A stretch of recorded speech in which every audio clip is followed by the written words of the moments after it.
Replit Agent 3 is here, and some of the updates are genuinely helpful. If you're someone who finds Claude Code way too intimidating, but the other apps way too rudimentary for what you're trying to build, this new update will sit right in between of those two worlds. Instead of just running for minutes, Replit Agent can run for up to hours, which means for a variety of apps, you can actually one-shot and get pretty far. But the part that really caught my eye was the fact that it can finally test its own work. So when it builds your app, it actually goes and checks your requirements, goes through and enters test data throughout the whole thing to check whether or not it actually accomplished the task. I spent a few hours with it yesterday, and I want to show you exactly what I built, how I built it, and a lot of these new features along the way. Let's get into it. All right, so when you log into Replit, you'll see something like this, where it says at the very bottom, introducing Agent 3, Autonomy for All, and it goes through that very feature I mentioned, which is app testing, and they've added some preliminary agents and automations. So theoretically, for a handful of apps that they're going to continually be adding to,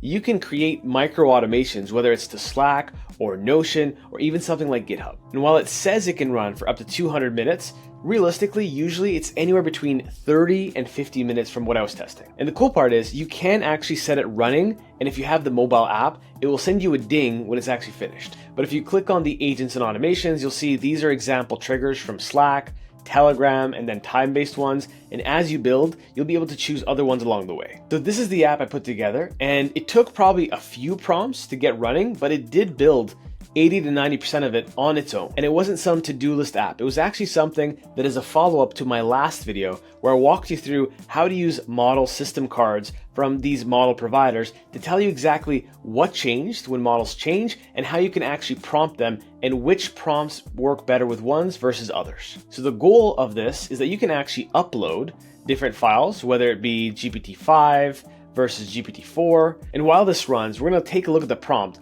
but basically what it's doing behind the scenes is using GPT-5 to analyze both model cards and then creating a series of different comparison screens. And if we scroll to the very bottom of the screen and go to a part that's called Prompt Translator, this will allow you to put a sample prompt and have it output a version of that prompt that's optimized for the brand new model you're taking a look at. So if we read through the prompt here, I gave it one that's more robust. You can give something that's just a short paragraph. It doesn't necessarily have to be fully fleshed out like mine is. I used AI to help me make mine a bit more refined, but you can see it says, build a web application called Model Card Comparator. The app should be designed with a clean, minimalistic, and light UI theme. The application must have the following core features. So here I ask for the dual PDF upload, and then the AI-powered comparison analysis. Then I go through some requirements there, and then a sample prompt evolution. So generate a section that shows sample prompts to illustrate the evolution between those two models. For the previous model, display 3 to 5 sample prompts that would work well according to its capabilities. For the latest model, show how those same prompts could be improved or what new types of prompts are now possible. And last but not least, like I showed you, I ask for the interactive prompt playground, where I say, create a final interactive section called Prompt Translator. Provide a text input box where a user can enter a prompt they would have used for the older model. And then upon submission, it goes and actually checks the latest requirements and outputs the new version of that same prompt. So at the very beginning, it came up with a plan and started planning all the subtasks it would create. And then it asked me for my OpenAI key. So after the very first prompt and around 20-30 minutes passed, it went through, checked its work, and came to the conclusion that it didn't have a way to test the upload because it didn't have a PDF at its disposal. So it asked me to upload 2 PDFs to the codebase, which I'll show you how I did, so it could actually reference them in its testing. So in here, if you go to the very right-hand side and click on Open Files, you'll see here that I threw in GPT-5 and GPT-4.5 as PDF files, and then I told it I not only uploaded the files, I clicked on Compare Analysis and I got this error, so I also tested it out to give it a bit more of a feedback loop. 13 minutes later, it came up with a series of actions, fixed a lot of things, and you can see here if I scroll down, it not only created a new plan, it actually used its testing capabilities. So if you watch the replay here, and we can blow this up a little bit, you can see here that it goes from a blank screen to actually uploading the very first file, and then it uploads the next file. You can see now it's choosing the file from its reference, and now it should click on Start Comparison Analysis, it waits and audits whether or not it actually comes to result, which is usually the most annoying part. So here, right here, you can see that it came to this analysis failed. So instead of me having to figure that out myself and tell it that there was an issue, it realizes that right here, I've hit a snag. And this is one example of really useful productization of this technology. After it realizes it messed up and then restarts the application, it works on the file upload issue. It tells me what the bug is, so it's able to upload the PDFs, but nothing actually gets submitted to the language model GPT-5 behind the scenes. Then after diagnosis, it goes through, creates new logic, restarts the application, tests it again the second time, and then if you keep scrolling, it sees that it made progress, it processed the files, and at the very end it says it's worked, and then it tests it one more time. And you can see here, it finally uploads both, it clicks analyzing, and if we scroll ahead, you'll see this takes a while, because it does take a while, and then it realizes that it has results. So as it scrolls down the page, it'll see that it has analysis results, it has the comparison, and most importantly, it has some example output prompts. It then tells me it's working perfectly, which to me, as someone who's a traumatized victim of vibe code apps, I took it for granted basically.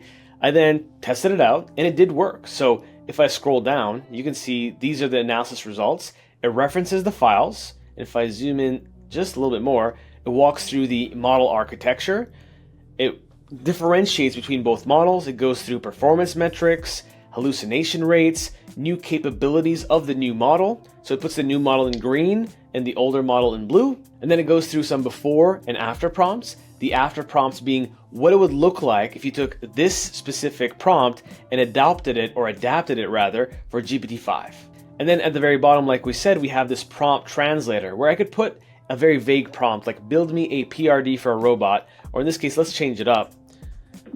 I want you to create a prompt to act as a prompt engineer so that I can write really nice essays about how much I love vibe coding apps. Okay, and if we send this to optimize prompt, behind the scenes, this should take the original one, send it over, use the logic and understanding of the brand new model with the model card or the model system card and come out with the result. And you can see here we get a prompt optimized notification. Now this is one mega prompt. I would probably give it feedback on exactly to make it more concise, but it even goes through the key improvements it's made. And to be honest with you, I built something like this in the past. I couldn't use a vibe coding app because it just couldn't get me to that 100%. So I used a lot of Python. So this does work pretty well, and it's only my third or fourth real prompt that I've given it. So in broad strokes, this is how it works at a high level, but there are a few more bells and whistles to be aware of. So at the very bottom here, you'll take this for granted very easily, but this is where you tell it basically, I want you to do app testing every single time. Now, when you use app testing, naturally, you're gonna be using more tokens because it's using image recognition, some autonomous agent to actually look at the screen, click around. But if you do something like max autonomy and high power, this is where you're really pushing the language model to its limits, but also your credits to its limits as well. And then right here, you can also enable or disable web search as well as image generation if that's a part of your app that you care for. Now, since it consumes more credits and takes way more time, you want to be more sure about your plan, especially if you want to make changes that you're not sure about.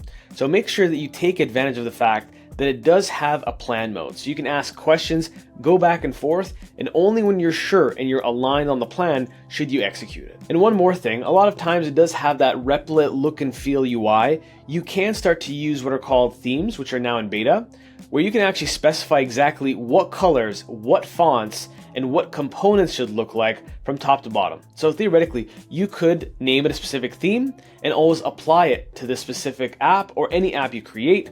And you could use AI, obviously, to help you come up with really nice complementary colors. So in terms of where and when do I think you should use Replit Agent? Now, like I said, if it's a fully hands-on end-to-end project where you want to be involved in the nitty-gritty of the code, then using something like Claude Code is awesome. If you want to create a very quick and dirty app that spins up in minutes, maybe a more rudimentary app is the best way to go. But if you wanted that nice balance between something that is functional, something that has a database, and that's something that can work pretty autonomously over 20 to 30 minutes, maybe sometimes up to an hour and a bit, especially if you're not technical by nature and you do want to be able to have this co-pilot at your side that you go back and forth with.